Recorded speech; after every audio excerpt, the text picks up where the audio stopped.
Bestringe comenta que Estados Unidos y Europa Occidental hipócritamente miraron para otro lado cuando el ejército de Ucrania reprimía a la población rusa del Donbass. ¿Qué opina? Que esa es la propaganda soviética, perdón, la propaganda rusa, esa propaganda rusa, y es obvio que Bestringe va a repetir la propaganda rusa, pero no es cierto. Sí, efectivamente, Ucrania bombardeaba a los señores que los bombardeaban. Bombardeaba a un grupo de separatistas, a ejércitos separatistas financiados, armados e impulsados por Rusia.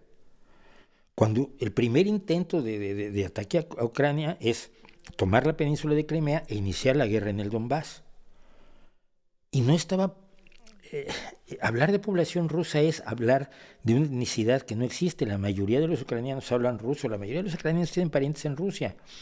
Esto no implica que unos sean rusos genéticos y otros no, que es como lo ha querido vender Putin en su visión racista y nacionalista. Y no me extraña que Bestringe lo haya repetido.